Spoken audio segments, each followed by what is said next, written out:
Pemirsa, apa yang menyebabkan terduga ODGJ, orang dengan gangguan jiwa melakukan pembunuhan hingga mutilasi? Saya akan membahasnya bersama dengan pakar psikologi forensik Reza Indragiri. Selamat malam, Mas Reza. Selamat malam, Mbak Zulfia. Mas Reza, saat ini penyidik tengah memeriksa kejiwaan tersangka Erus ke ahli untuk memastikan tersangka mengalami gangguan jiwa. Sebetulnya apakah tidak cukup dari kesaksian warga sekitar yang sudah membenarkan tersangka E ini sudah sejak lama menderita gangguan jiwa? Kita sesungguhnya mata-mata bicara tentang ODGJ ansih. Kita sedang berdiskusi tentang ODGJ yang melakukan tindak pidana. Oleh karena itu, sudut pandang psikologi forensik bukan klinis yang menurut saya patut dikedepankan.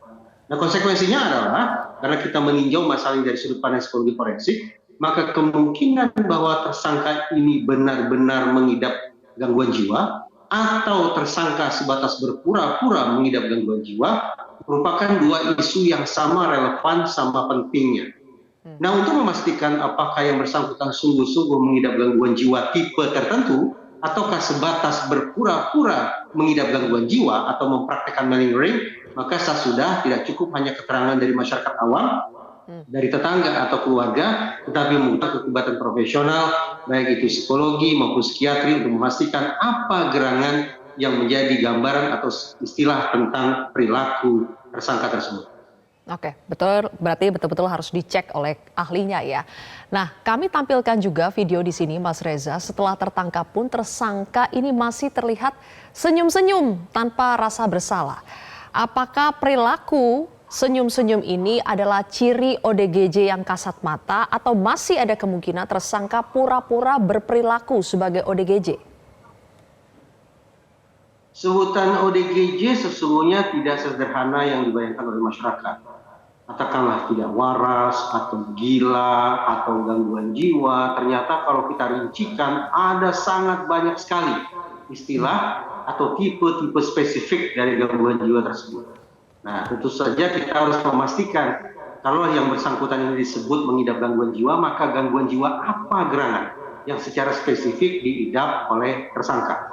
Namun sekali lagi, karena kita tidak sedang melakukan tinjauan dari sudut pandang psikologi klinis, melainkan dari sudut pandang psikologi forensik, maka kemungkinan bahwa tersangka sedang berpura-pura sakit adalah isu yang juga tetap perlu kita angkat ke permukaan. Kenapa? Karena kita sudah barang tentu memiliki kepentingan dan memiliki keinginan agar pelaku pidana dihukum secara setimpal. Tetapi kalau ternyata yang bersangkutan divonis atau disebut memiliki tipe gangguan jiwa tertentu, yang memungkinkan dia mendapatkan tanda petik fasilitas pasal 44 KUHP, maka secara berat hati kita harus memberikan ruang kepada yang bersangkutan untuk tidak dihukum. Oke. Mas Reza, kalau berbicara soal tipe gangguan jiwa ya, apakah ada tipe gangguan jiwa yang sampai bisa menyebabkan orang tersebut melakukan pembunuhan dan lebih sadisnya sampai mutilasi? Maaf, bisa diulangi, Mbak? Tipe gangguan jiwa yang seperti apa, level mana yang sampai bisa menyebabkan seseorang itu melakukan pembunuhan, bahkan lebih sadisnya melakukan mutilasi? Tipe, katakanlah kondisi abnormal kejiwaan yang paling ekstrim istilahnya adalah skizofrenia. Tetapi maaf, saya tidak akan memberikan jawaban lebih rinci, lebih spesifik daripada itu, karena saya khawatir justru diskusi yang terlalu rinci tentang kondisi kejiwaan seseorang yang melakukan tindak pidana justru akan memberikan ruang bagi yang bersangkutan untuk lolos dari jerat hukum.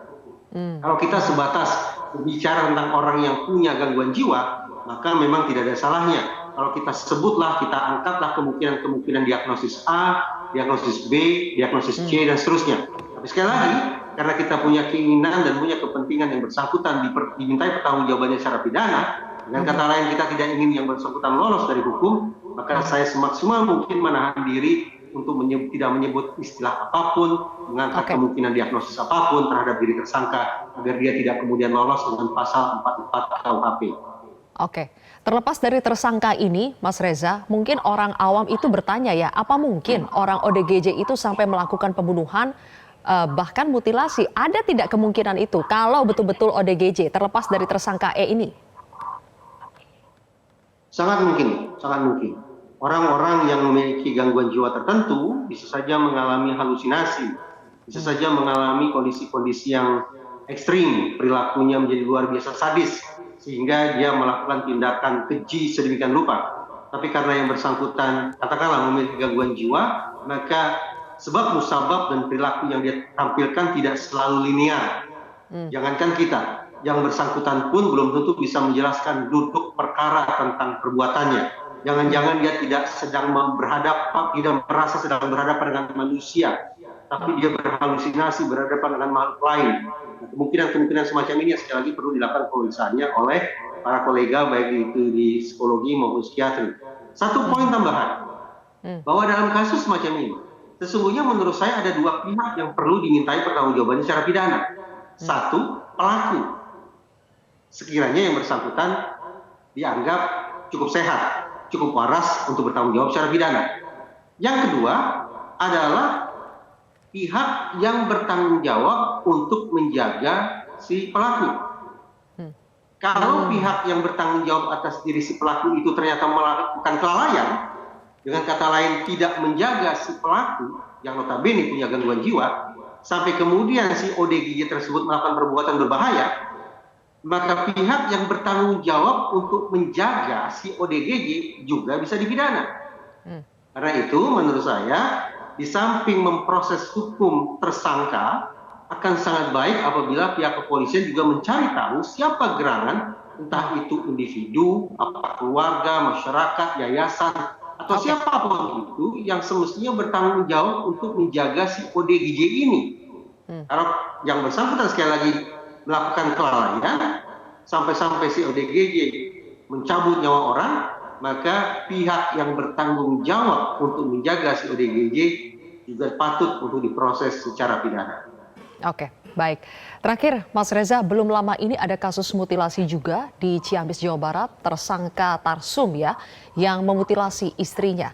Apa yang menyebabkan kasus mutilasi itu kerap berulang? Apakah mutilasi dinilai sebagai metode yang ampuh untuk menghilangkan jejak pelaku sehingga kemudian berulang? Di dalam psikologi forensik kita mengenal istilah copycat crime atau kejahatan yang didasarkan pada peniruan. Sehingga muncullah pertanyaan, apakah mungkin bahwa pelaku yang satu ini melakukan mutilasi setelah melakukan peniruan terhadap aksi-aksi mutilasi sebelumnya? Pertanyaan semacam itu relevan, tetapi menurut saya pertanyaan ini hanya relevan kita kenakan kepada pelaku yang bisa disebut masih waras, normal, sehat, rasional, dan sejenisnya. Tapi kalau ternyata seorang pelaku divonis tidak waras, divonis memiliki gangguan jiwa tertentu, maka penjelasan tentang motif, penjelasan tentang latar belakang tidak lagi terlalu relevan.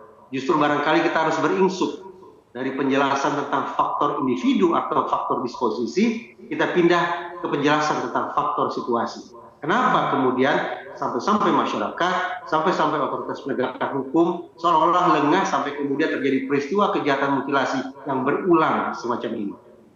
Baik, kalau begitu terima kasih Mas Reza atas analisa Anda. Terima kasih sudah bergabung bersama kami di Prime Time News hari ini.